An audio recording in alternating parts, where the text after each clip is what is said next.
दियोदरना धनकवाड़ा गाम में पंचायतनी गैररीतिનું ભૂત ધૂણ્યું। જાહેર શૌચાલયમાં ગેરરીતિ થયાનો વિડીયો વાયરલ થયો છે। 2 લાખની આસપાસની રકમમાં બન્યું હતું શૌચાલય।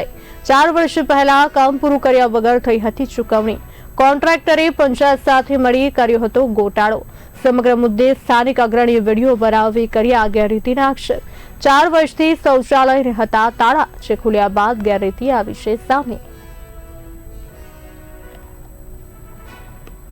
ધારો કે આ 2020-21 માં બનાવેલું શૌચાલય છે, પણ આ બનાવી તારનું તાળું ખોલવામાં નથી આવ્યું। એટલે તાળું નથી ખોલવામાં આવ્યું એનું કારણ કે ખાલી આ દેખાવ પૂરતું, જે પ્રજાના હિત માટે નથી બનાવ્યું।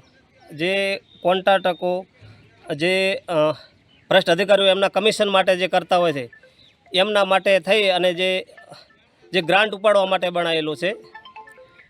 પછી અત્યારે તરત તપાસ કરવામાં આવે, ગામ લોકો દ્વારા તપાસ કરવામાં આવી કે કૂવો છે તો કૂવો હકીકતમાં છે 1.5 ફૂટનો કૂવો ગાળેલો છે, 1-2 ફૂટનો મોકળો। તો ખરેખર જે સરકાર ઉપરથી ગ્રાન્ટ આપે છે ગામ માટે, પણ એ ગામમાં ખરેખર સરપંચ અને તલાટી સાહેબ અને જે તાલુકામાં જે ભ્રષ્ટ અધિકારીઓ સાથે મળીને એમના હિત માટે કરે છે। તો એમાં જે આવા ભ્રષ્ટ અધિકારીઓ જ્યારે મળી જતા હોય ત્યારે ગામને કોઈ ફાયદો થતો નથી અને એમનું જ હિત હોય એવું અહીં દેખાય છે।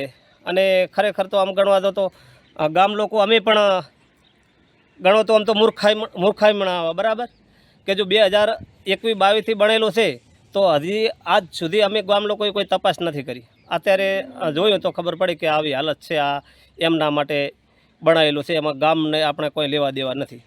આવી સ્થિતિ હાલે ગામમાં છે। આમ તો તમામ કામો જે તપાસ કરતાં જાણવા મળ્યું તો તમામ કામો આવા જ છે, જે પોતાના હિત માટે જ કર્યા છે।